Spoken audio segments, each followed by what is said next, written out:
Back to our continuing Bible study series on the life lessons that we can learn from the life of David. Last Sunday morning, we learned from the life of David in 2 Samuel chapters 2 through 5, 4 biblical principles for living a life of integrity like David did. Now, friends, you heard me say last week, but it is way too easy to stumble into sin like David did. Never underestimate Satan's power to tempt us. In fact, I am confident that each and every one of us, if being honest, could confess many stumbles and struggles in our own Christian walks. And it is even easier to do so when we get too comfortable in our Christian life. And we were just talking about that a little bit. When there is stress, when we have problems, that's when we start walking closer to God. But we should be walking closer to God when everything is good too. But when we get comfortable, that's when we are most likely to stumble. We become susceptible to temptation, if you will, when we get too comfortable, and may lose our integrity way too easily, which can also cause us to lose our Christian testimony, which makes it extremely difficult for us to then share the glorious gospel of Christ Jesus to those who have witnessed our shortcomings of integrity. Integrity is very important. How do you want people to trust what you are saying if they can't trust you? We can't, I say this all the time, you can't tell people about Jesus if you're living for the world. As long as we are living one thing and trying to say something else, we will never be effective in our soul winning. We have to be able to have that integrity of our Christian walk so that people can trust what we say, because they can trust what they see in us as well. But if we want to live a life of integrity, there's 4 biblical principles that we must apply. We must wait on God. God's timing is always perfect. We always have our own ideas about it, but God knows best. We need to withhold our criticism of others, that's what we all want to do. Everyone loves to criticize others. We need to work for peaceful resolutions. And finally, we need to watch out when we're in the midst of success, because that's when we are most susceptible. When we last visited with David last Sunday morning, David was now the king over all of Israel as a united Israelite kingdom, with Jerusalem as its new capital. And David had also defeated Israel's archenemy, the Philistines. David's throne was now politically and militarily secure. However, during Saul's reign, Israel's spiritual condition had horribly deteriorated. To restore Israel, David wanted to carry the Ark of God to Jerusalem. This would make Jerusalem the religious capital as well as the national capital of Israel. Well, the Ark of God represented God's presence among his people. But notice what David said about why he chose to carry the Ark of God to Jerusalem. We find this in 1 Chronicles chapter 13 and verse 3. David says, "Let us bring again the Ark of our God to us, for we inquired not at it in the days of Saul." What a sad statement. They had the Ark the entire time, but they weren't inquiring of it during the days of Saul. And we know we're talking specifically about Saul. And that's kind of how we feel in today's administration and the one before 2 administrations back. God was not just forgotten and forsaken. He was kicked out as much as they could. And this guy up there now, he's trying to kick God out as much as he possibly can. It's a smart move on David's part to move the Ark of God to Jerusalem for the capital so that they can focus on God once again. Wouldn't it be great if we could do that ourselves? I'm just saying. But David knew that bringing the Ark of God to Jerusalem would not just help unite Israel spiritually, but it would also help return Israel back to God. The account of moving the Ark of God reveals 4 biblical principles required for doing things God's way.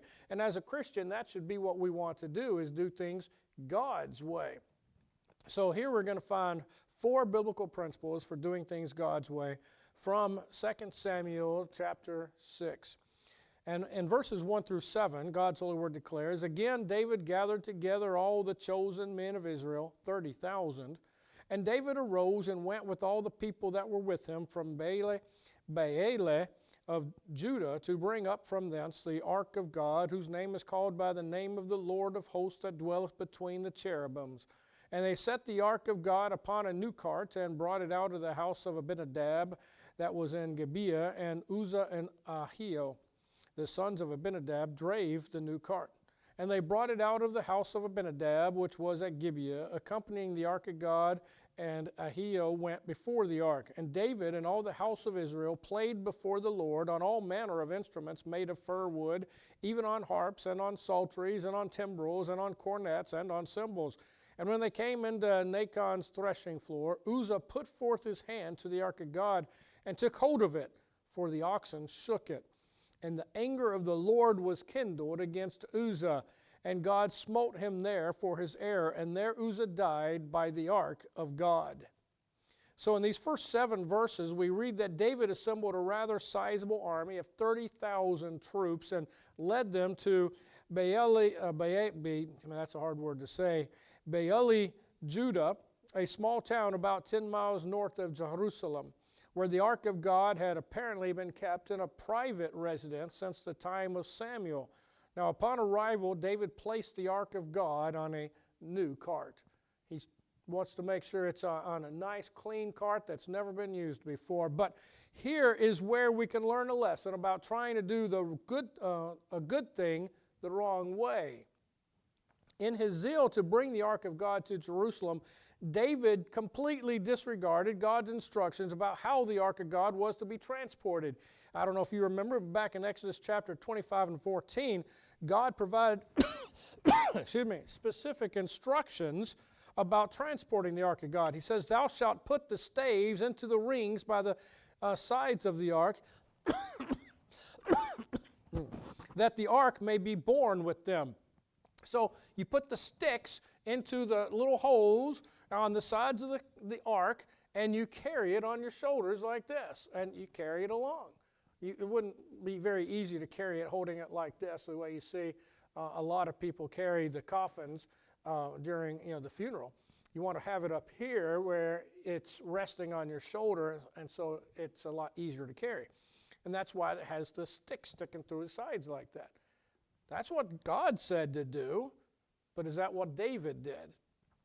Well, no.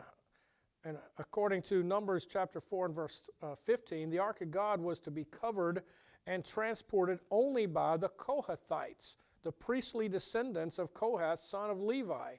It was to be carried on their shoulders using the poles and the rings that were never to be removed. It was not to be placed on a cart, even a new one, and never pulled by animals. So David is trying to do a good thing by moving the ark to Jerusalem. He's just not following God's holy word exactly, correctly, completely. But as they were moving the ark of God, David and all the house of Israel played before the Lord on all manner of instruments made of fir wood, even on harps and on psalteries and on timbrels and on cornets and on cymbals. However, when an oxen pulling the cart stumbled, Uzzah instinctively reached out his hand to steady the ark of God, and the anger of the Lord was kindled against Uzzah, and God smote him there for his error, and there Uzzah died by the ark of God. See, we need to remember God's warning in Numbers chapter 4 and verse 15 concerning the proper way to move the ark of God. He says, "The sons of Kohath shall come to bear it, but they shall not touch any holy thing," the next 3 words, "lest they die." The severity of God's discipline must be seen in light of His absolute holiness, which requires sacred tasks to be done in a sacred manner.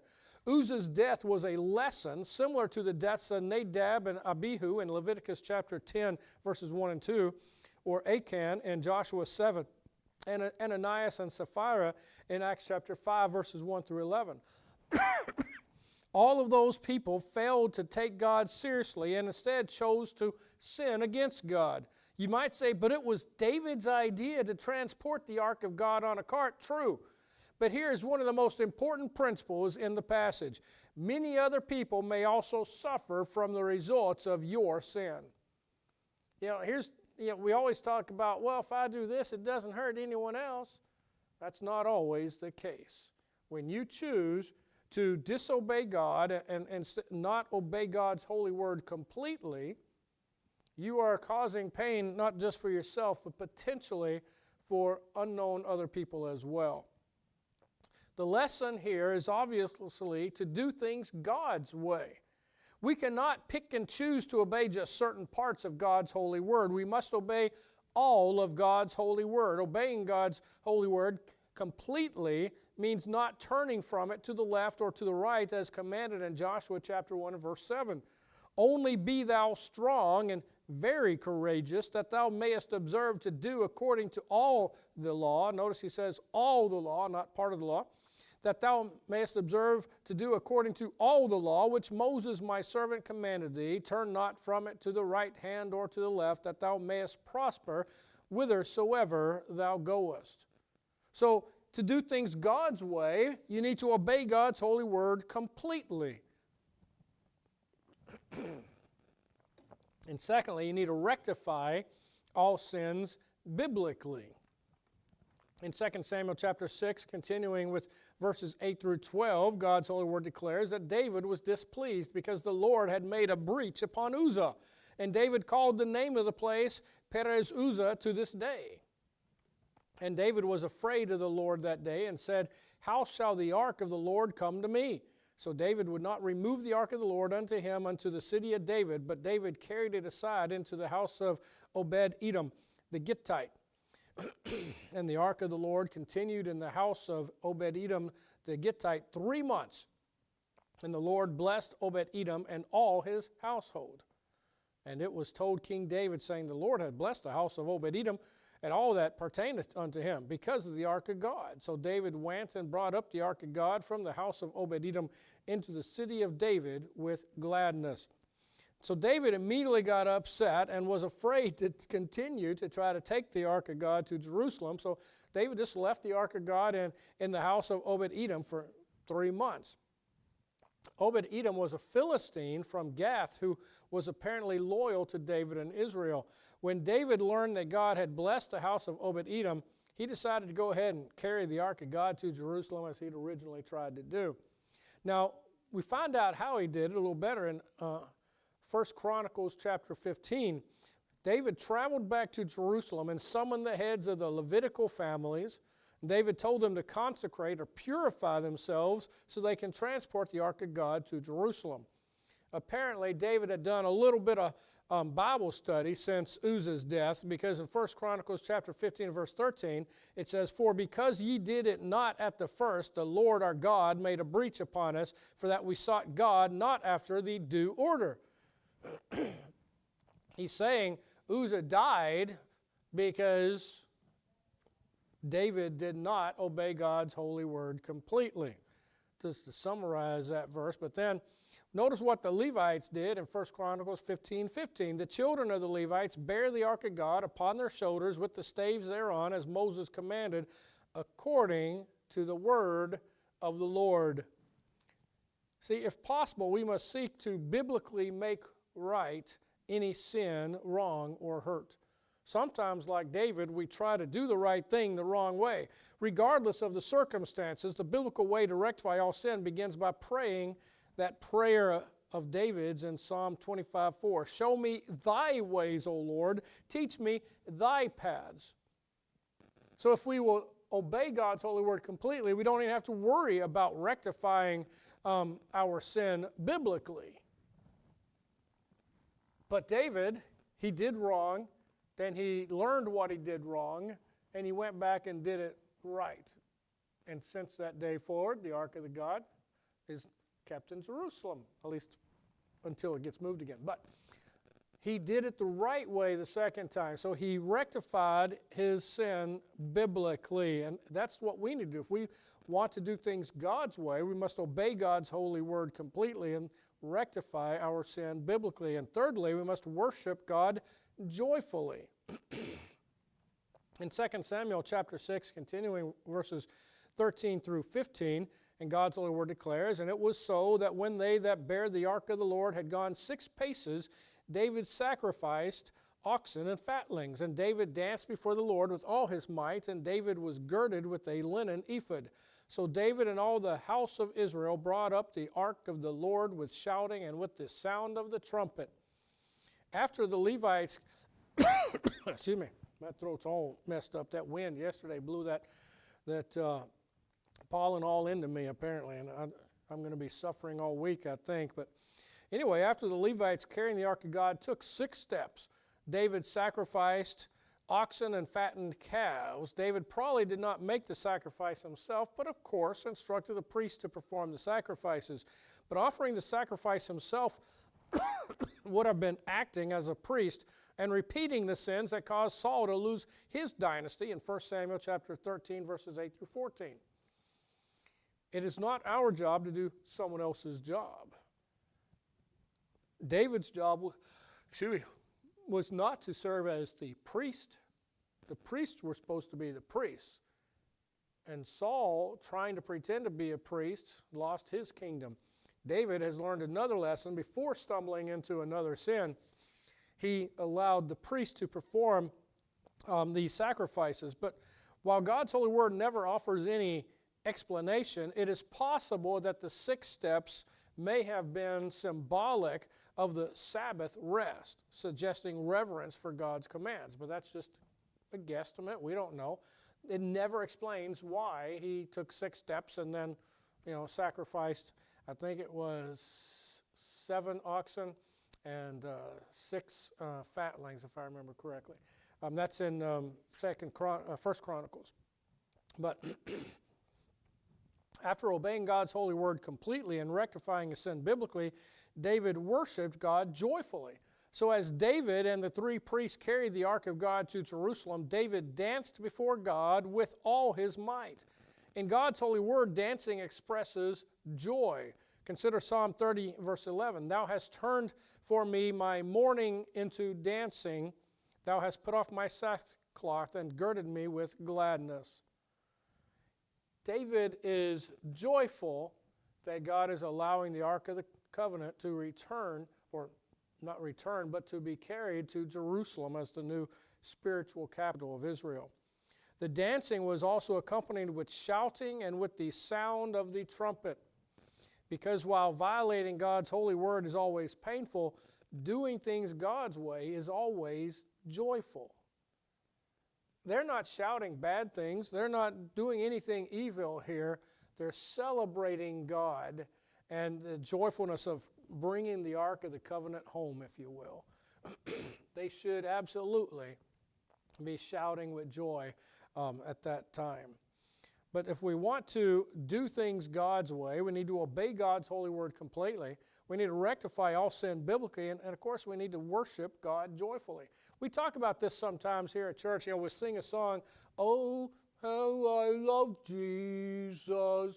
Oh, how I love Jesus." Or maybe, "I love to tell the story." Huh? No, you don't. You can't even sing. How can we stand in here, the bearers of the grace of God, and not sing out loud, joyfully? As I like to say, sing a loud, sing a proud. We should be the most joyful singers on the planet. And yet, when we're singing, sometimes it sounds like, no one really wants to sing. But it's so joyful that God has saved me. And saved y'all as well. We should see smiles just lighting up the whole place and people singing it to the top of their lungs because God has saved us. There's a song written back in 1963 by, what's that guy's name? Gaither. Not Billy. What's that Gaither guy? I don't know his name. Bill, yeah, it is Bill. Okay, Bill Gaither and his wife, they wrote a song back in 1963. It's a song we all love. I'm sure everyone knows the words to it. But if I could go back in time, I'd ask him to change one word. So the song is, I'll just sing it the way I think it should have been written and see if y'all can figure out which song is different. He saved me, oh, He saved me, and oh, the joy that floods my soul. Something happened, and now I know He saved me and He made me whole. Yes, He touched me, but He saved me. We should be so excited about that when we are singing, that we can't be quiet. And when someone is preaching God's holy word, people should be loud then as well. Not so loud to drown out the preaching, but we should be sounding out back that yes, God is good all the time. Meanwhile, back at the ranch, so to do things God's way, worship God joyfully, and finally, expect ridicule occasionally. Unfortunately, this is true. We as Christians should be used to it by now. Anytime we try to do something for God, oh, you Christians are all alike, why can't you have some fun? Here, drink this with me, just one drink, or here, smoke this with me, or whatever. They don't like that. They want us to join in their sin. But of course, that would be sinful, and we should be avoiding that. But meanwhile, back in the ranch in 2 Samuel chapter 6, verses 16 through 23, God's holy word declares, and as the ark of the Lord came into the city of David, Michal, Saul's daughter, looked through a window and saw King David leaping and dancing before the Lord, and she despised David in her heart. Now this is sad because she loved David, and David loved her. David begged, you want to be unified with me? Bring my wife back to me. Even though he's got, I don't know how many extra wives at this point. This is the one he loved. And she despised David in her heart because she saw him worshiping God joyfully.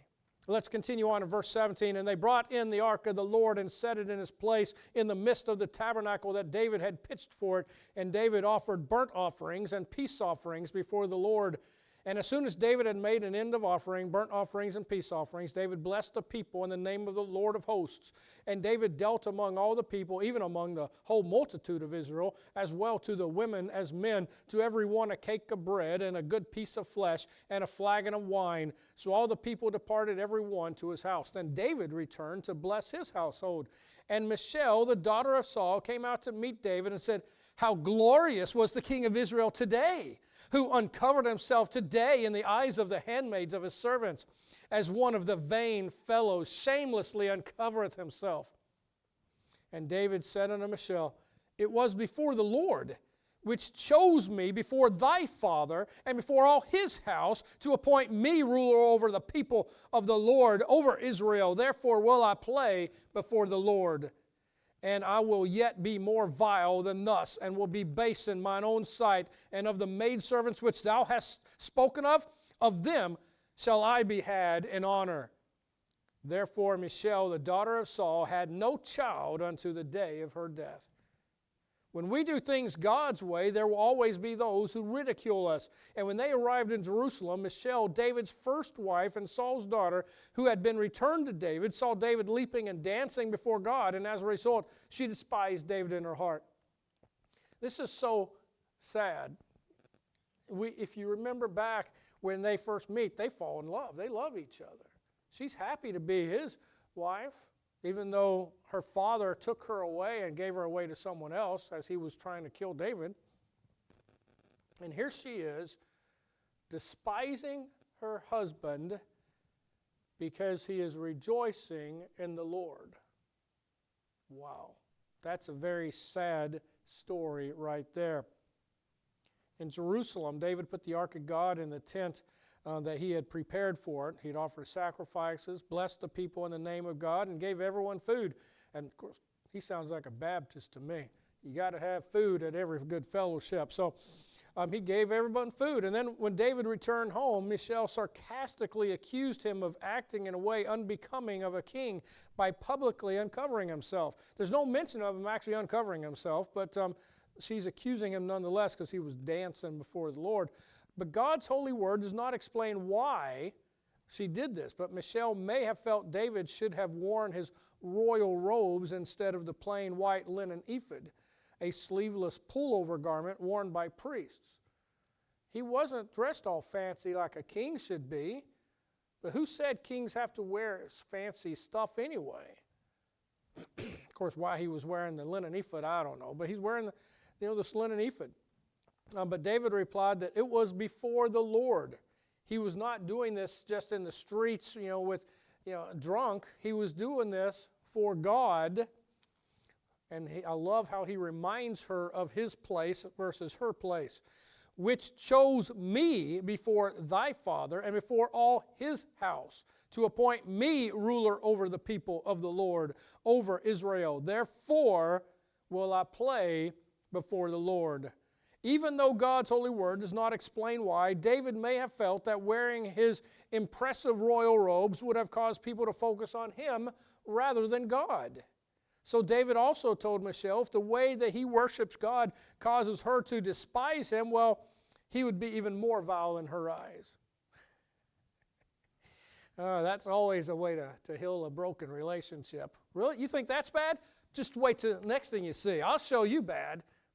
That doesn't help. But no, that's the way we like to do it sometimes. But finally, David told Michal that the maidservants would still hold David in honor.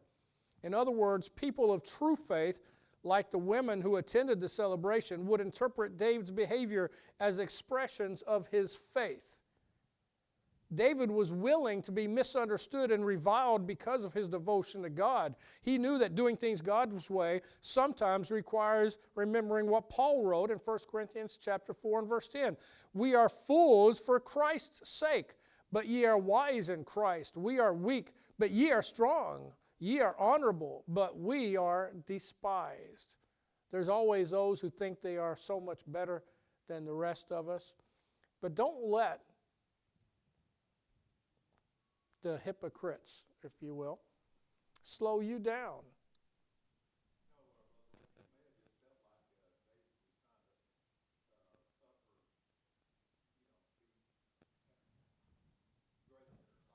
That's certainly true. Yeah, it doesn't explain anything. So any estimation, any guess is possible.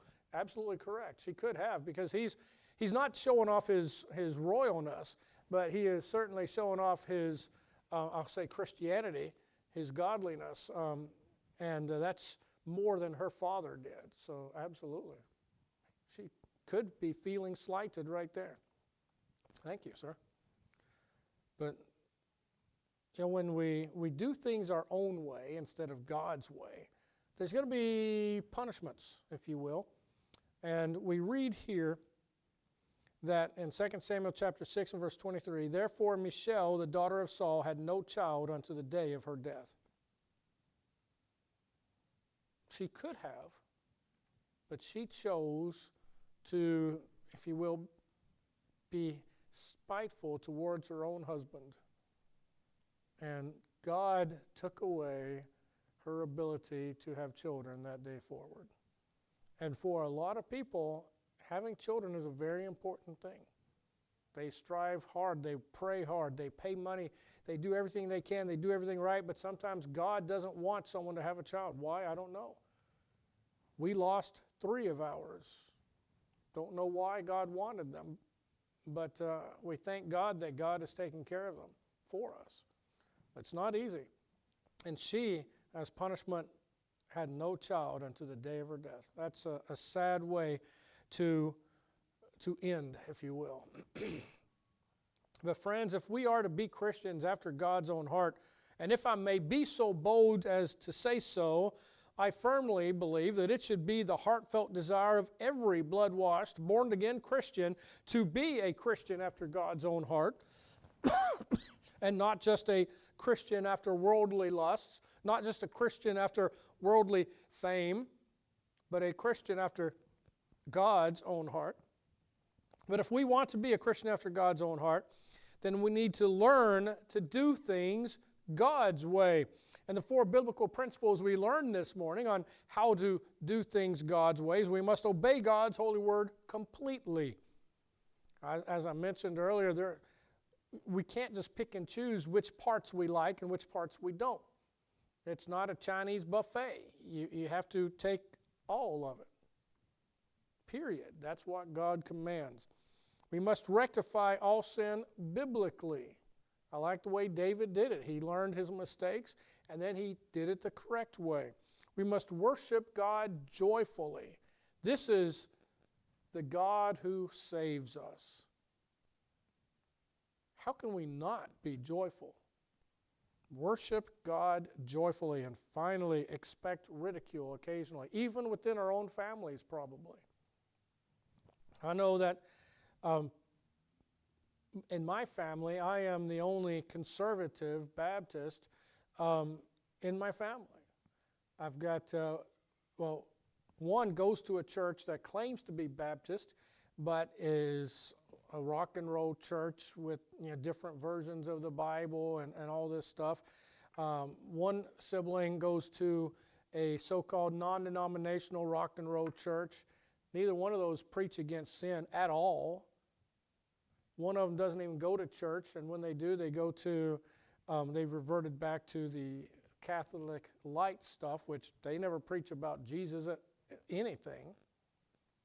And the other one, I don't know what, I don't think they've been in church in 20 years, maybe 10. Out of 5 children raised in the church, only one is a conservative Baptist to this day. I'm not saying I'm special, but trust me, I've received a lot of ridicule through the years because I believe different than they want to believe. I believe in following God according to God's holy word. And they don't think so. They think we should be able to do whatever we want because, we're saved. But I always refer back to Paul in Romans 6:1. What shall we say then? Shall we, I just forgot, just like that, boom. Shall we continue in sin that grace may abound? But God forbid. God forbid. And so, yes, you should expect ridicule as living a Christian life. But that's the 4 biblical principles to doing things God's way, not your way, not my way, not the church's way, any church denomination's way, and certainly not the world's way. To do things God's way, obey God's holy word completely, rectify all sin biblically, worship God joyfully, and expect ridicule occasionally. And, of course, another way to do things God's way is to be sure to be right back here next Sunday morning as we continue our continuing Bible study series on the life lessons that we can learn from the life of David in 2 Samuel chapter 7, as we learn 2 biblical principles when God says no. When God says no. Next